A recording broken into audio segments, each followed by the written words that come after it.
Lonnie. Hey, Lonnie. Good afternoon. All right, so let's kick things off here and get started. Thanks, It's, Ben. For, tell Lonnie it's nighttime here. well, Oh, you're right. I said good morning, didn't I, Michael? You can tell it's been a busy day at work. That's a reason that with keep talking, that's a reason I had to have this. Of course, we that- also Aren't have, Bloody Marys like a morning if we thing? walked outside, we probably Well, have 20 degrees outside. well, Ben's already complaining about how cold it is. He's got a toboggan on. I didn't complain. I was just giving you an example of the situation I'm living in. Oh, sympathy. Is that what you want, Ben? No, I- I'm saying my I front just- door.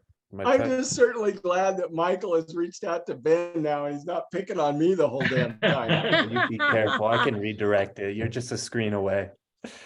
See, this is the reason why I love this group, Yeah. is hearing the laughter and Yeah, seeing the yeah. relationships that you guys have. Oh, thank you, Josh. Well, don't be concerned if I bail and Ben has, control, so he'll get the rest of it. No, my Kim. computer will probably freeze for Michael. Oh, Marcia. Oh, it's so fun. Gunner. Wow, this is great. Yeah. Hi, Lonnie. Hello, everyone. Hey, Hey, how are you doing, Hey. Kim? I'm good. Are you getting all healed up and running marathons and stuff now? Yeah, I had 2 PT and OT today, and I'm pretty tired. Yeah, yeah. Yeah, John's just sitting there patiently waiting, he's just sitting there waiting for us to get started. But this is kind of how it goes, John. No, it sounds like a great group. I actually don't have this. I don't have a group, so it's great that you guys can meet like this. Oh, that's awesome. Well, we'll get started in just a second here. Hey, Jock, how are you? I'm good. How about you? Good, buddy. Good to see you. Good Yeah. to be here. Hey, Karen's Karen, here too. Hello, how are you doing? pretty good too. Glad to Good, see you good. guys. Good to see you too. We looked at the preview and it sounds so good. I think Good. it was yeah. Well, Exciting.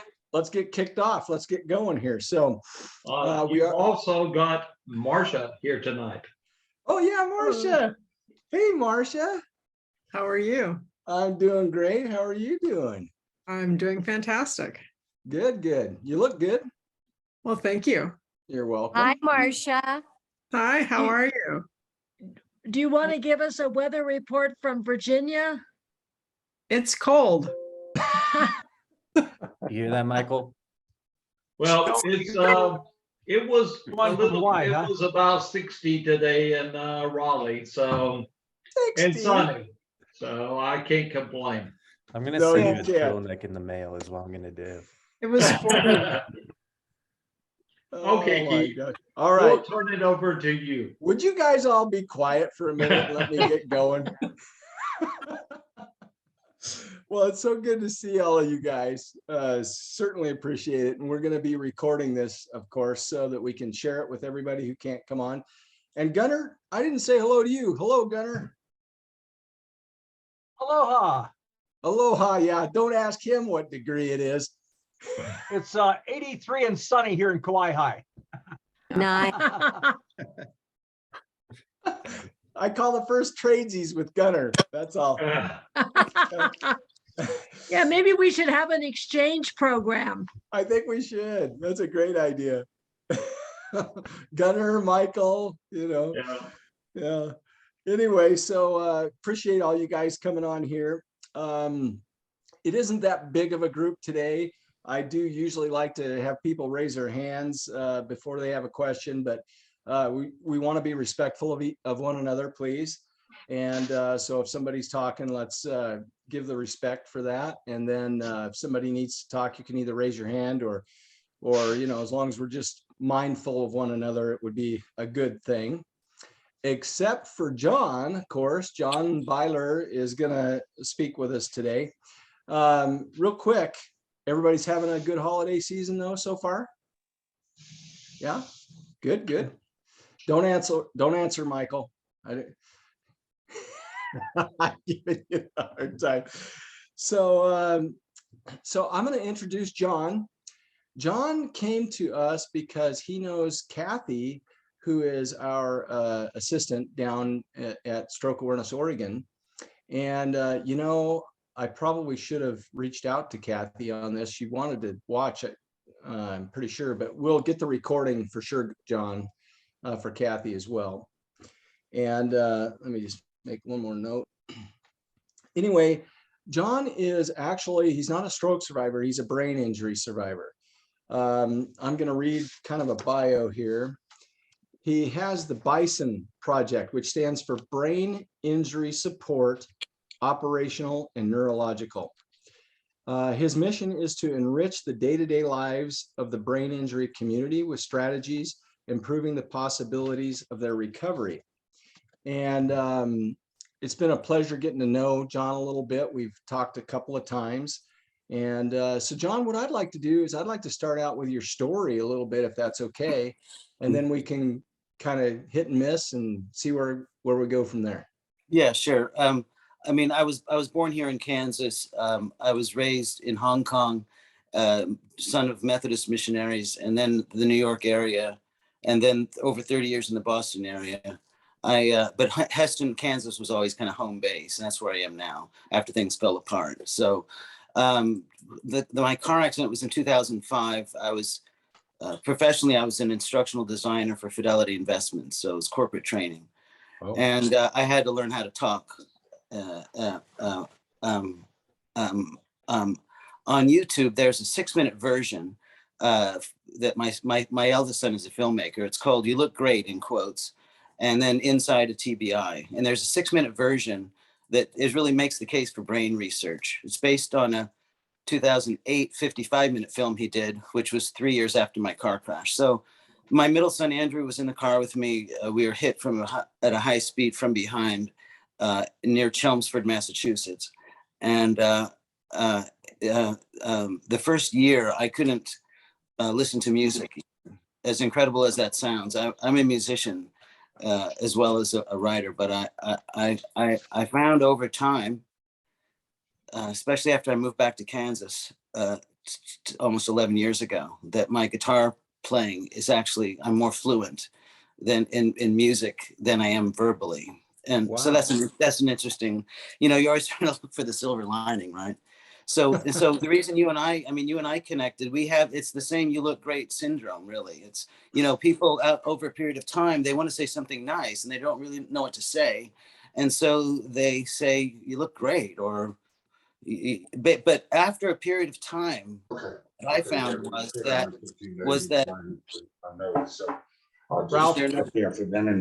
Ralph, excuse me, yes. Hey buddy, could you mute? Give me just 1 second.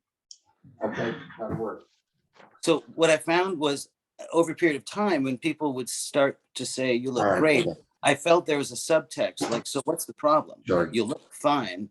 And I have a book. If you go on Amazon and type in "You look great," the subtitle is "Strategies for Living Inside a Brain Injury."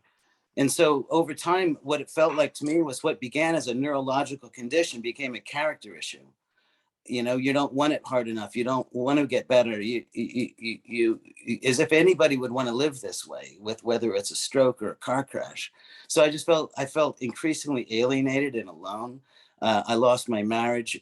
That was one day before our 33rd anniversary. I didn't see that coming. That was worse than the car crash.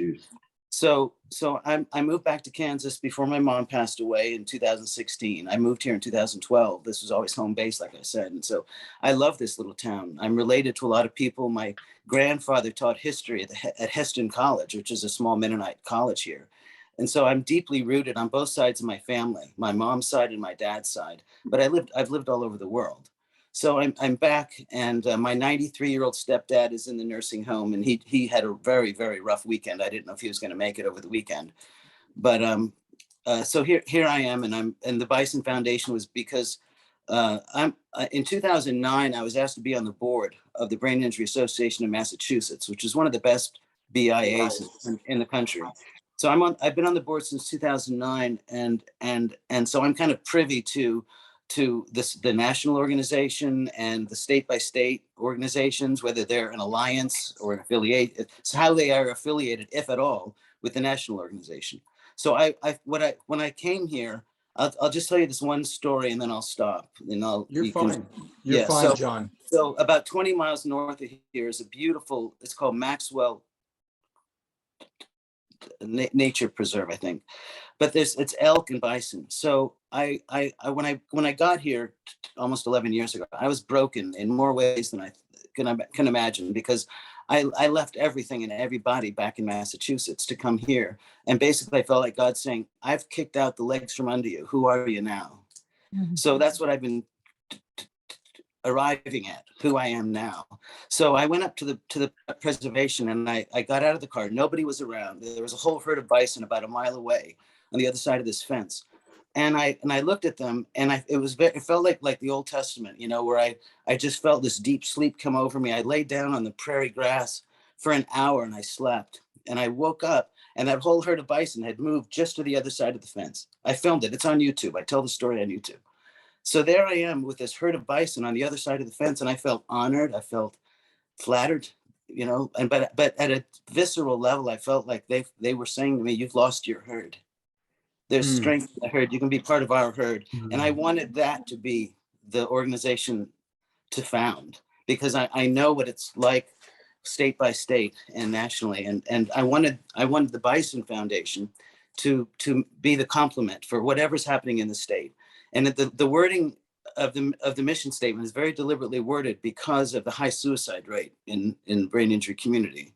Yeah. Veterans certainly, but a lot of other folks too. It's to enrich the day-to-day lives of the brain injury community with strategies, improving the possibilities of their recovery. The thinking being that if you're able to enrich their day-to-day life, if they can get through today. And I want to lead with the arts too, music and theater. So we want to get good at two things that it's especially hard to get good at. One is the accurate diagnosis of your neurological condition, and the other is the customized treatment plan, which is really the holy grail in this work. I gave a presentation at the World Congress of the International BIA in 2017, and the title of it was Neuroplastic Cities, a play on the word neuroplasticity, Neuroplastic Cities, looking beyond hospitals and medical schools for neurotherapy. Okay. So the idea behind that poster was that we can meet people in the brain injury community, no matter how they got there, and we will feel a bond a lot stronger even than our own family or our colleagues at work who don't get it. We get it because you look great, right? But having said that, there's a therefore. The therefore is, as specific as your neurological condition is, that's how specific your course of treatments need to be. So you owe it to yourself. You are your case manager. You owe it to yourself to experiment and see what works for you and to share best practices. I learned more at my support group in Massachusetts than I did. I love Spalding Rehab. Spalding Rehab is a Harvard Medical School teaching hospital. And that's really the hero of my book, is that it took a team of experts. And I had a superstar neurologist, but it wasn't him who got me better. It was the team of clinicians on the medical side and the therapy side. So I came up with a model, the brain injury recovery team model. And that's what I speak at brain injury conferences about, how it takes a team of experts, and that we owe it to ourselves to find out what works for us. Absolutely. That's awesome, John. Great comments and everything. I've got a list of stuff. First, Arnie, I'm gonna before we get started, I'm gonna call on some people and have them have questions for you, John. And we're just going to kind of hit and miss like that. So go ahead, Arnie. Yeah, John, what you said a lot is really spot on, because when I had my stroke, I had all kinds of questions. And because I didn't fit in a normal playbook, all the neurologists I talked to, they didn't know how to answer my questions. And to me, some of them were just basic questions. Right. And it wasn't until I got got part of this group that I found out most of the people in this group know more about the brain than a lot of the doctors I talk to. Yeah. You know that old expression, you can put a man on the moon, but you can't make a good toaster. You can put a man on the moon, but how little we know about the human brain. It matters where you got knocked. It matters where your stroke was. It matters. I was in a whiplash situation, so the front of my brain was smashed up against the interior of the skull, which is hard and bony. And so there's some executive functioning issues that I have because of where the brain injury was. Yeah. And Keith, one thing I wanted to tell everybody, this past Monday, I started a new therapy called hyperbaric oxygen chamber therapy. And I really think it has helped me quite a bit just on the energy side. Now, I don't know I don't know if it's me wishing or wanting it to help, but what I found out is that, and this is like 4 days in a row that I've had more energy this late in the day than I've had since my stroke. That's awesome. And I'm waiting to see if it's sustaining. That's awesome. Marcia, go ahead. I think you will find that it will be sustaining. Marcia, I hope so. What Yeah. now, Marcia, what makes you say that? I had it too. So I tried so many different things. Lonnie, you're muted. And Marcia, what I found out is most doctors want to treat you as if just like everybody else. And I got tired of doctors telling me, this is what we, putting me in a typical stroke situation. I knew my body better than any doctor or therapist.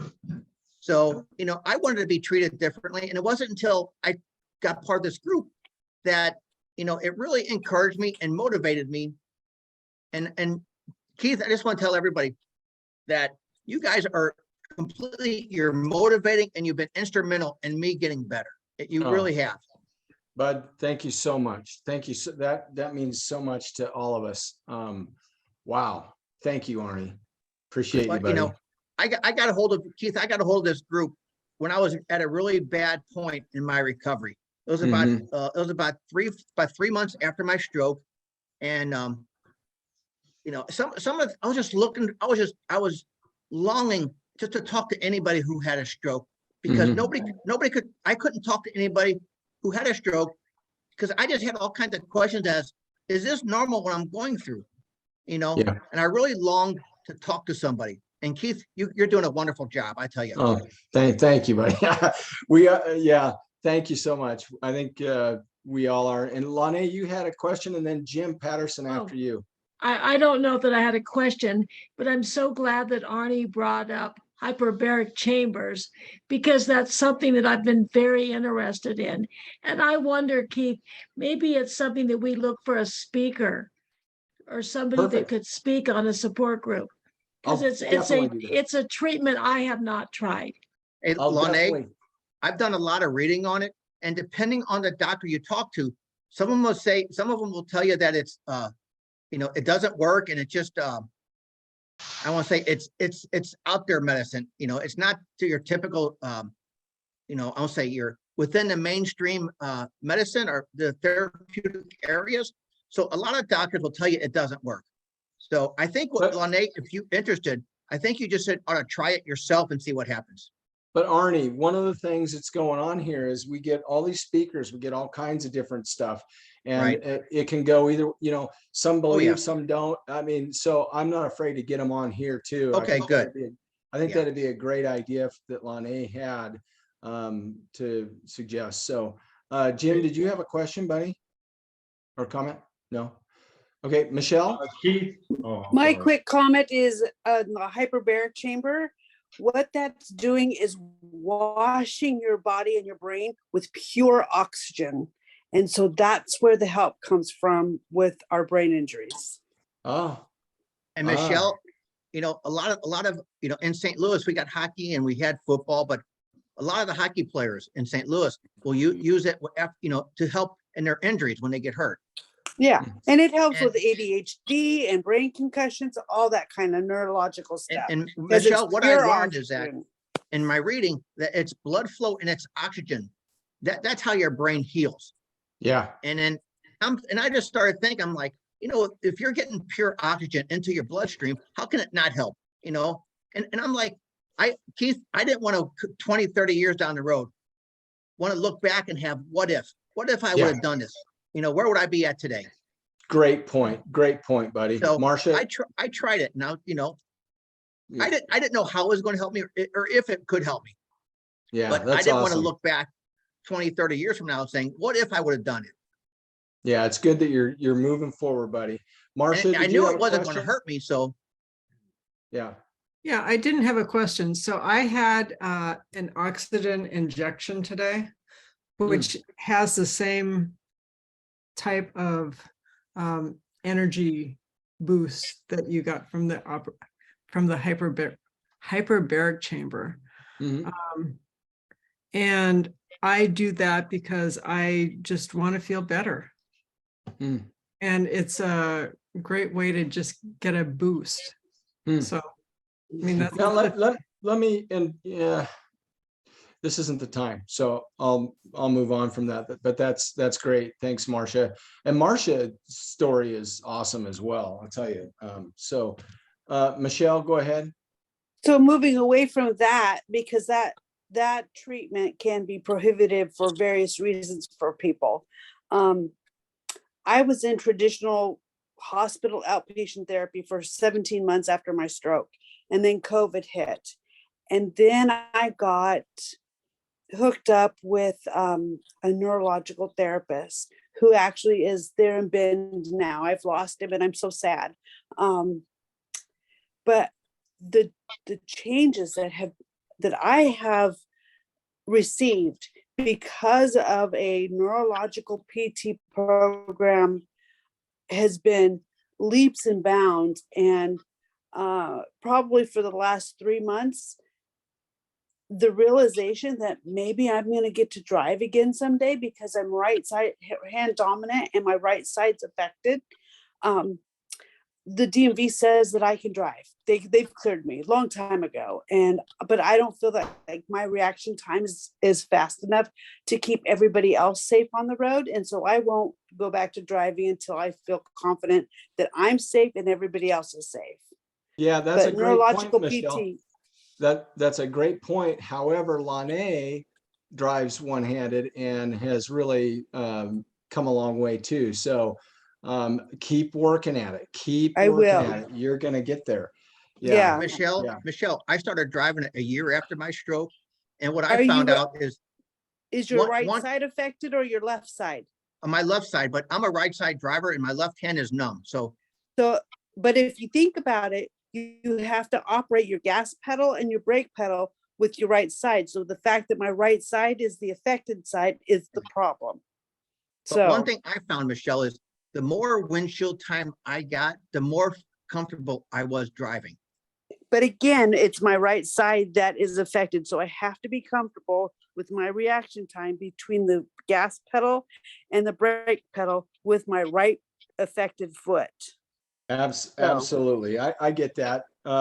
Gunnar, Yeah, well, add a third pedal to that because most of the cars I have 3 pedals and my left side was gone. So it was 6 months before 2 things happened.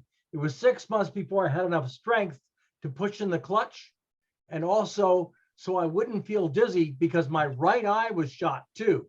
It took 6 months for my vision to come back. I had 2 major strokes at the same time. Brainstem stroke should have killed me, took out my Yeah, that's what I had.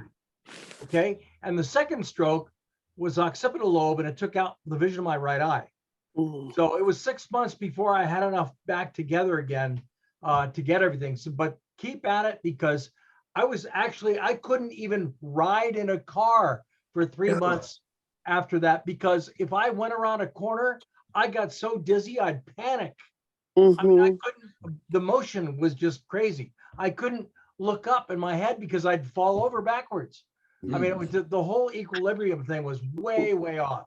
let me comment for a second here. And then I want to get back to John. I want to ask John some questions. He's our guest here. So let's, be aware of that. But Michelle, one of the things you'll notice in this group, and there's a lot more that come, okay, at times we have over 20 people and stuff, but it is a group of people who have went through hell and back and have found a way, and you just keep working at it. And we're glad you're here because you're going to get the encouragement that you need to keep going and find your way. And so I'm very excited to help be a part of that for you. Thank you. Yeah. John, a couple of things. When you were talking about playing the guitar and that you're more fluent doing that. And then you also said it can be a character issue. I wanted you to just, quote on those things a little bit more, if you would. Yeah. So it took me 5 years to write my book. I knew that the centerpiece of it was this model, the brain injury recovery team model. And I just had these small periods of productivity, and then I'd have to go lie down in a dark room. I spent a lot of time in a dark, quiet room. And at some point I wondered, would it have been better if I had slipped into coma for 6 months just to get the healing out of the way? Because, this is 17 years ago and I'm still it's dragging out, this is my life. And so I feel I've worked really hard at getting better and finding things that helped and avoiding things that don't help. So when people say you look great, especially back at work, I couldn't do what I did. And Fidelity hired, the best and the brightest. And I was there. I was well thought of. I was proud of my work. I was a valued team member, and I missed that. And of course I missed the paycheck too. I'm living on Social Security disability. And so, the Bison Foundation is a great idea. It's not funded, but I'll tell you, I'm getting to the character issue in a minute. But I've been working a lot with other nonprofits, and I'm confident that in the next 6 to 9 months, we'll be able to fund whatever we want to do. So I'm going to be a part of this group, and you and I will work together on you have programs you want to fund. Let's talk about that, because I think I can make it happen. All right. So that's the good news. But so when I came upon this title, You Look Great, because my case manager, Beth Adams, some of her clients were boxers, and so she would tell me stories about concussion, talk about a sport where the concussion is built in, you're actually trying to concuss someone, and it's not a criminal activity, but right. But anyway, so I when I heard You Look Great often enough, the phrase I use is what began as a neurological condition became a character issue. I should say a neurological condition became a character issue, because I felt like if people, I remember some of these so insensitive comments from friends. They didn't realize they're being insensitive. Oh, what I wouldn't give for some time off. Did you ever hear that one? What I wouldn't give for some time off, right? And as if this new life of stuttering is something I've chosen or I'm trying to hang on to. I'm not. I'm trying to be fluent and regain some kind of dignity and pride in my work. And so I am proud of the book. It took me 5 years with a co-author. So I didn't want my character to be called into question. That's the last thing I needed. That is awesome. That was really great. I love John, a neurological I quit telling people I've had a stroke because okay, sorry. Arnie, we got to take turns here. You go ahead. Well, I just want to make sure I quit telling people I've had a stroke because they look at me and I don't look like a typical stroke patient or victim. I can walk fine. My arms and my legs are fine. My left hand is completely numb. I long for the day where I can button my own shirt. Yeah. But people are used to seeing stroke people, with a walker or with a cane, or they can't talk, and physically I look fine, but it's up here is what really hurts. Yeah. They can't see you. I could totally relate to what Arnie's saying because not that I'm look that great, but you can't tell. No one can tell, Arnie, and it's frustrating at times. Although there's a good side to it as well, and we got to keep working at it. John, were you going to say something? Well, there's a woman in my book named Heather, and she was out walking a friend of hers dog, and the dog lurched forward. She fell flat in her face, sustained a brain injury. She went to work looking like she had just been beat up. But as those bruises healed and her face began to look like it had looked before, they expected her to be back. And so in my book, I say it's like my brain was in traction, you know, and I said, at least if I were in traction, I could have people come over and sign my cast in amusing ways. But my brain was in traction. And people can't see that, and that's and I don't bring it up unless I have to. The two times that I remember bringing it up was at an airport, because airports can be so stressful. And I finally had to admit to the guy, I've had a brain injury. This is all very confusing to me, and that you got to eat your pride with that. And it's not just a male thing; it's a human thing. We don't want to admit our vulnerability like that. Absolutely. Let me ask a quick question and raise a hands from all of you here that have this. So do sounds affect anybody in here in the room? Okay, so there's a large percentage of us. Okay, and so, you know, I have a bunch of grandkids too, and there's noises and stuff, and I have to remind myself, I have to tell myself, calm down, Keith. You know, it's okay. It's okay. They're just kids. They're just, doing what they're doing. And I've learned to start doing that more and more, because at first I was just a grumpy old man. So how about the kitchen, at the kitchen sink, when, because I want to do the dishes. All right. So I do the dishes around here. Partly because when my wife does them, it's loud and it hurts. I have to go lie down. Those loud, sharp noise of dishes and pots and pans. Yeah. Yeah. Jim, do it real quietly. Jim, you had a question. Yeah, I wanted to just offer Michelle some encouragement. I actually found an occupational therapy driving school.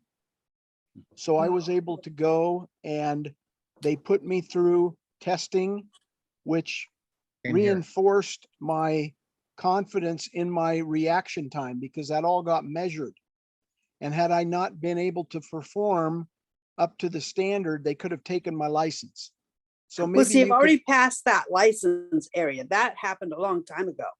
So the DMV says, go for it, get in your car and go. I don't think that I keep everybody else safe.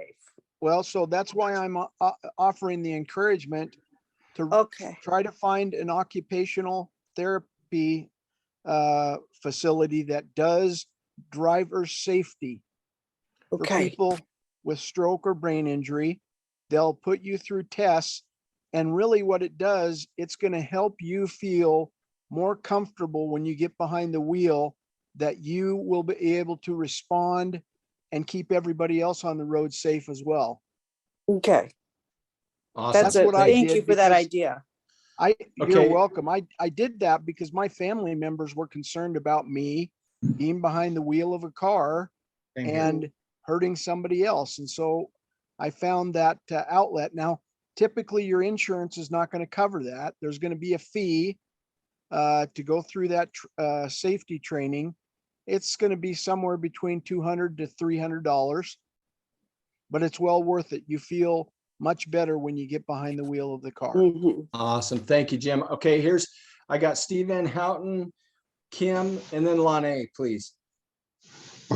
Me first? Yes, sir. Okay, so I had the same thing that Jim did. I had occupational therapy, and they actually timed my reaction time, the gas to the brake on my foot. And they can do it for either side that you're using. And they have standards that you have to live up to. And if you can't do those standards, then you go back into occupational therapy and they train you in order to do that. But then they sign off on it so that if you get stopped for some reason, or if you have an accident, they're going to blame your stroke, that you had a stroke. But if you have this occupational therapist signed off saying that you passed all the benchmarks, it protects you from that being the reason. It could be some other reason. But very good. But so I had the same thing Jim did, and I would encourage you too, that that you ought to do that because it makes a difference. And it did cost me $300, but you know, because the insurance wouldn't pay for it, but that's why I can drive now. That's awesome. Thank you, Steve. That was Thank that you. was really good. Kim Mhm. O'Kelly, where'd she go? Oh, there she is. I'm here. I was thinking about when you were talking about the character issue and, you know, people always don't recognize my stroke. And yet I have my whole left side I lost. And for me, I see it. I meet it every day. But I think it's because I smile, I'm happy, I'm joyous, I'm grateful. And it's like that, it challenges us. Stroke challenges us to look deeper within and to lift up over the sadness, the disappointment, the why is it this way? I hate this, because I feel like I look like a monster. I mean, and nobody else will say that to me. But that's that's because I know where I come from as a performer, as a dancer, as a singer, an actress.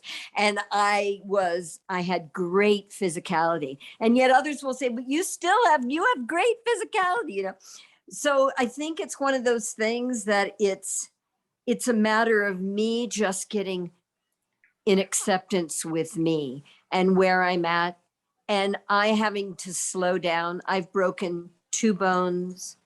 I have had 2 falls, and I'm having to be slower and slower. And that's not my nature. I am a speed freak. I really realize that now. I am just I hear my physical therapist in my head transitions. She's got me thinking about one moment to the next. And I'm a long time meditator, and I'm beginning to realize that this is giving me a chance to also be in this present moment right here and right now. And then the next moment, because I would go ahead or I'd be in another moment, and you miss so much when you are, even like when you're listening to your husband and you've got something to say and he's speaking, but you're not listening. It's communication. It's all these beautiful qualities that I'm having a chance to express. That's awesome. As a matter of fact, express, learn, whatever you want to call it, right? Now we're going to go back to John and let him answer. And then we're going to Lane and then Arnie. Who, me? Yeah. Did you want to answer that, John? Oh, I was listening avidly. I hear what you're saying.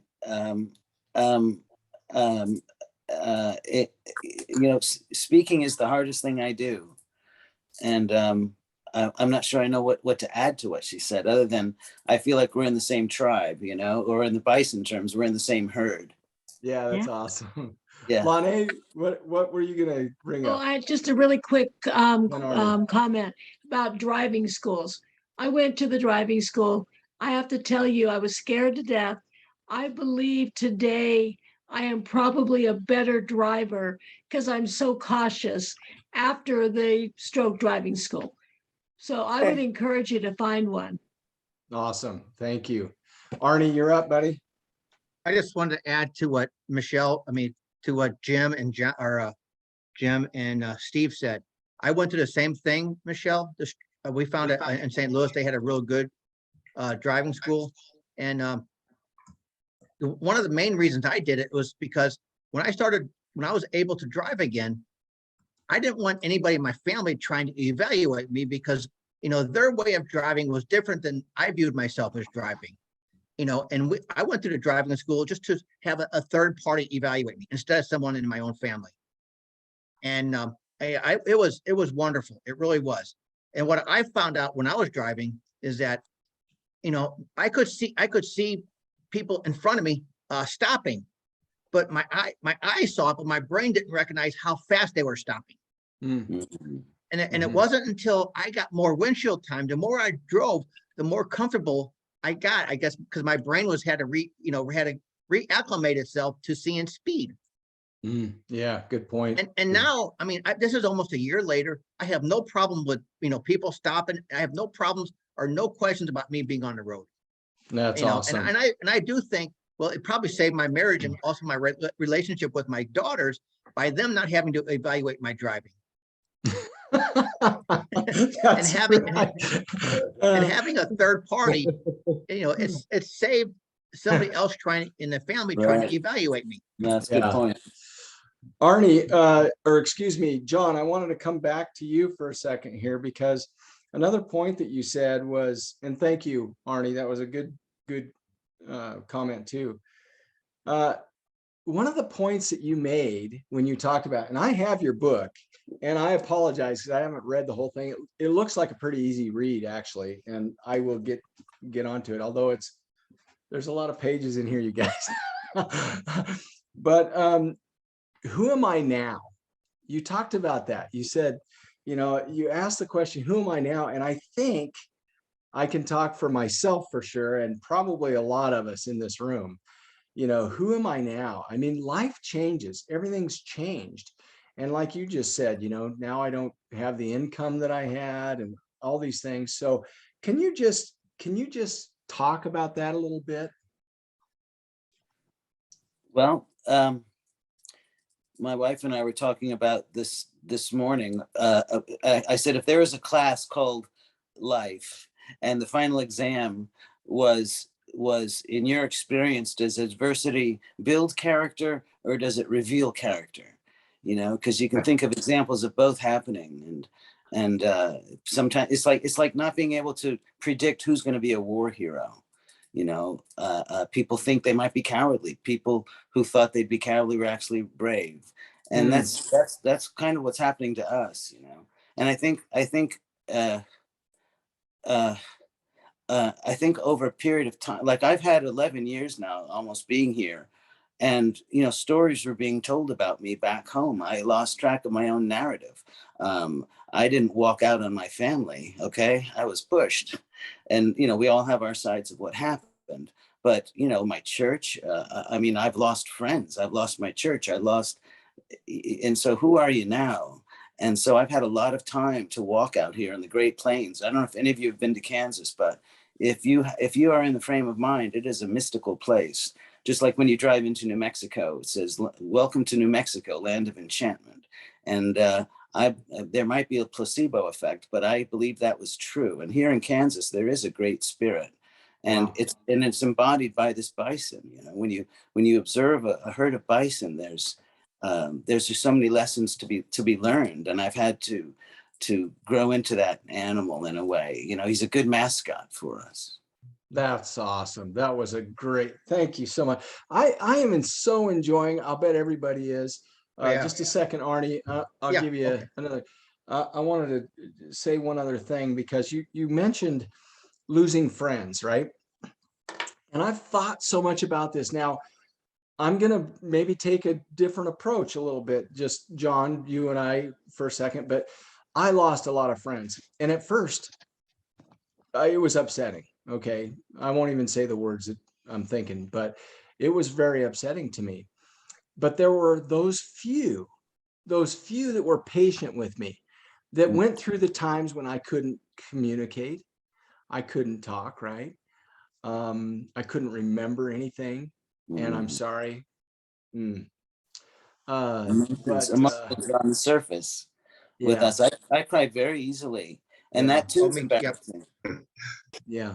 So anyway, but then I thought about it, and I thought, wait a second, were they, sometimes other people don't have what it takes internally to man up, or excuse me for saying that to you gals, but you know what I mean. Yeah. To come to the surface and say, okay, he may be down, but I'm going to show up for him. And some people have a little bit of trouble with that. And I thought, you know what? It's okay.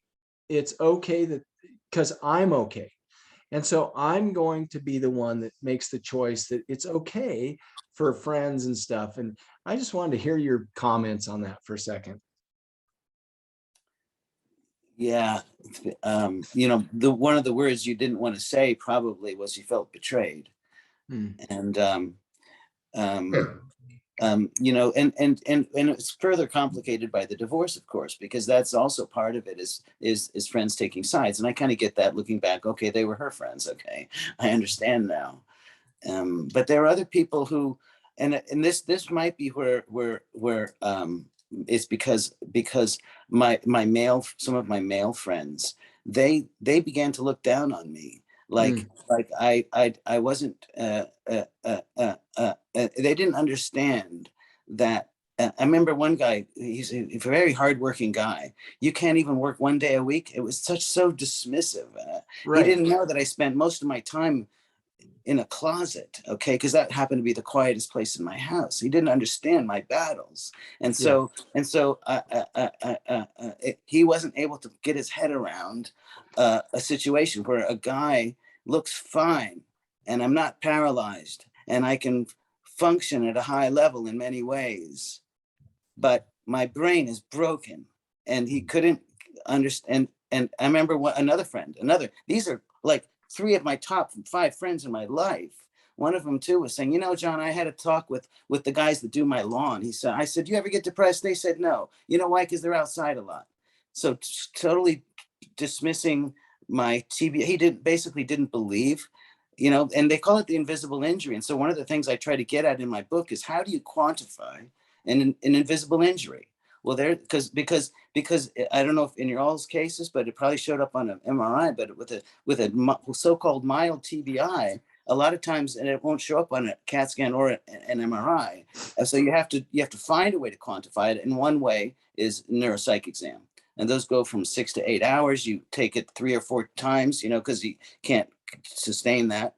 And then it's like an MRI where it's like taking a 3-dimensional picture of your brain. It's a test on all the ways your brain thinks: spatial reasoning, what shape comes next, logic, retention of information. All those ways our brain thinks. Now, because I scored very high and very lot of things, you know, I take tests well, you know, always did well in school. But then every once in a while there'd be a drop.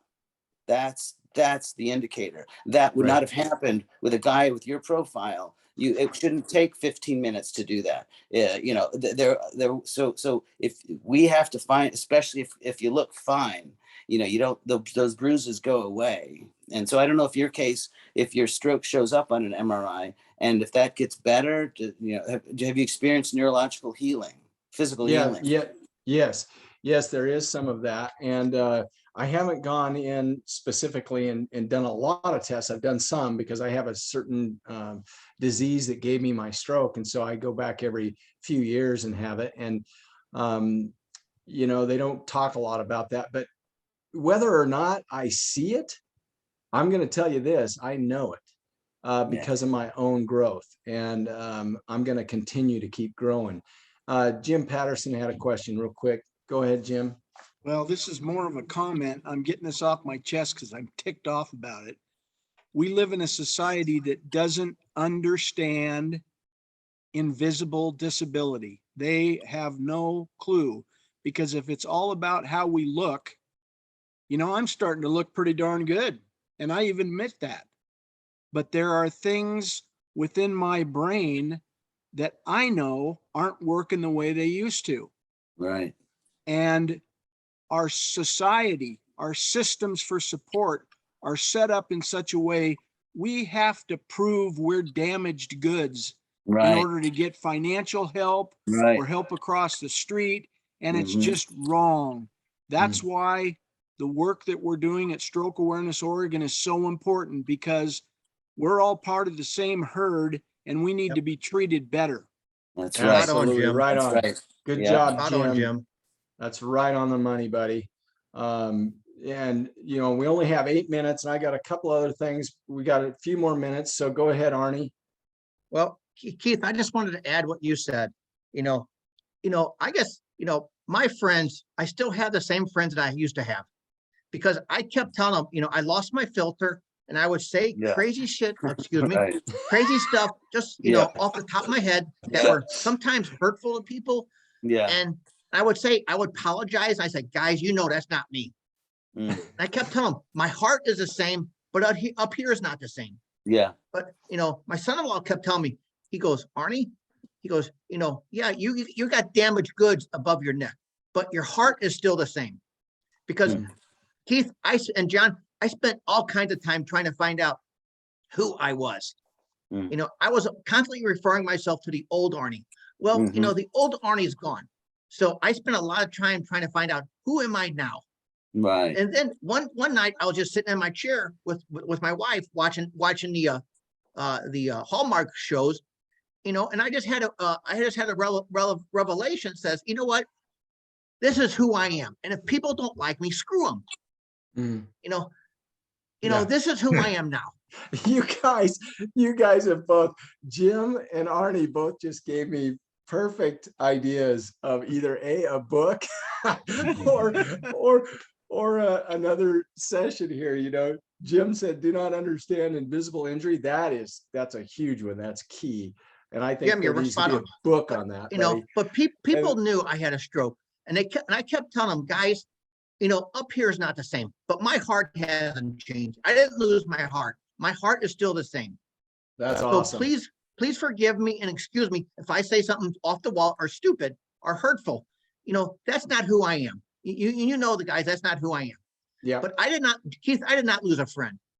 Actually, I had my friends came to me, you know, and it was right there by my bedside in the hospital, you know, there to help. You know, I didn't lose Keith. I was very fortunate. Yeah, I mean, that's awesome, bud. My friends, I mean, I love them to death, and they love me to death. That's awesome to hear, buddy. So I'm going to start the wrap up procedure here, you guys, because first of all, and John, I just want to say, this has been one of the best.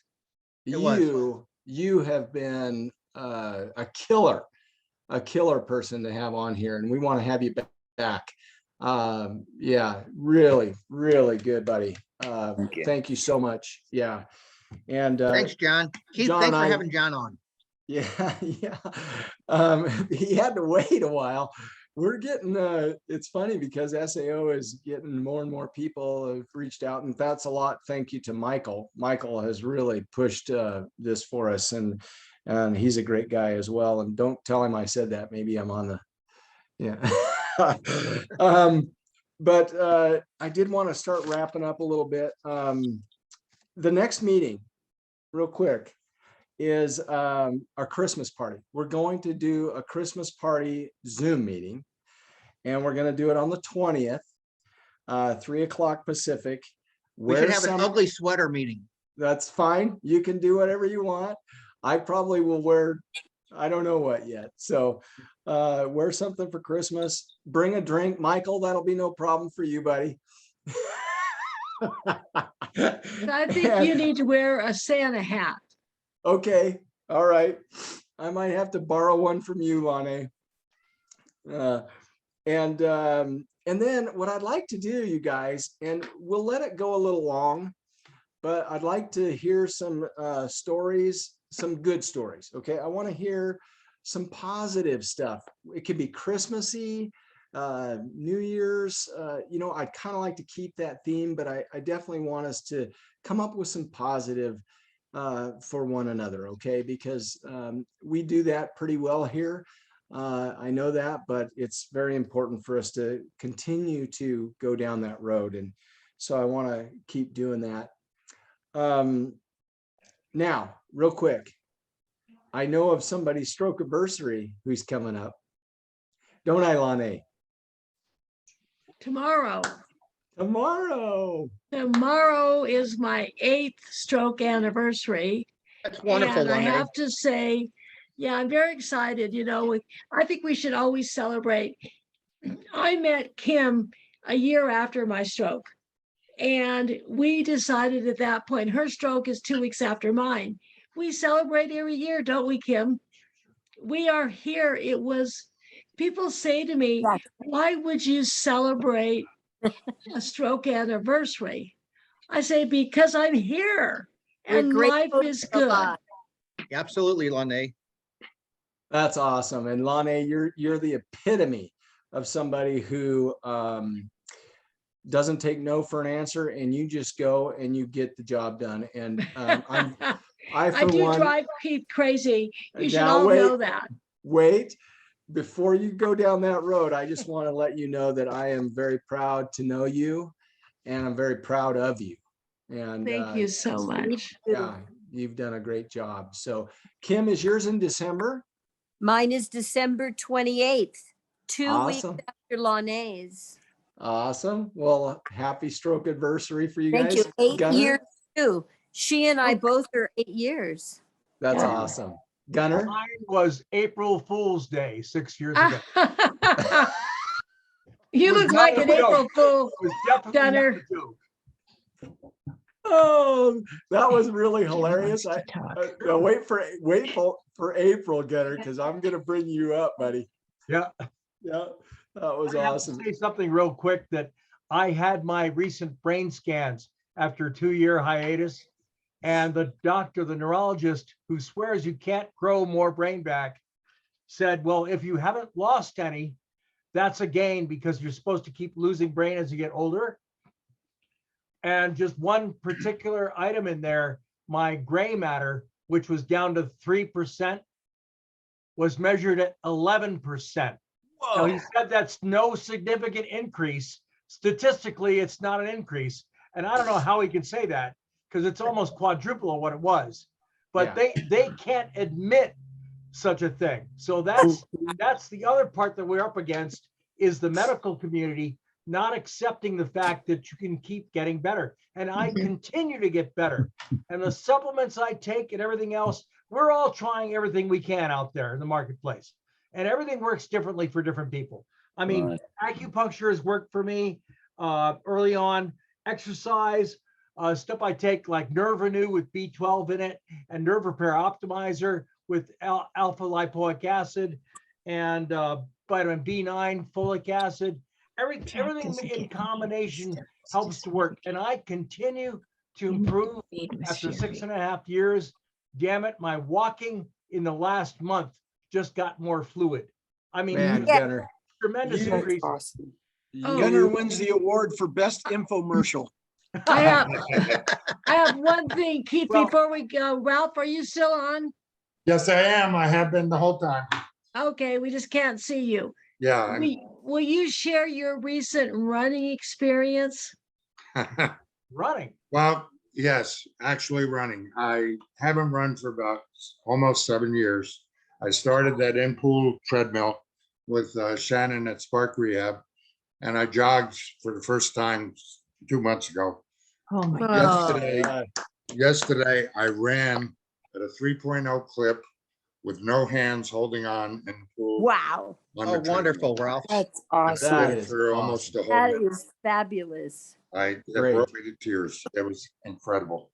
And You what know, is your, and one here's- more question, Ralph. Yes. What are you gonna do in May? Shannon, my PT, is sponsoring with me a 5K run, which I'm gonna run it with her. I love it, buddy. Listen, Ralph, you're epitome, buddy. But the other thing I want to say here before we go is just that every one of you guys is the epitome of what we're all after here. And we can lead by example. We can Right. be leaders in this community, right? Yes, we can. Absolutely. And real quick, before we go, John, did you have any last thing you wanted to say, bud? Never give up. You know, Right. you have to keep hope alive. Absolutely keep hope alive. You know, I'll leave you with one word: neuroplasticity. Thank God for neuroplasticity. Yes. I think of it like a starfish growing a leg back.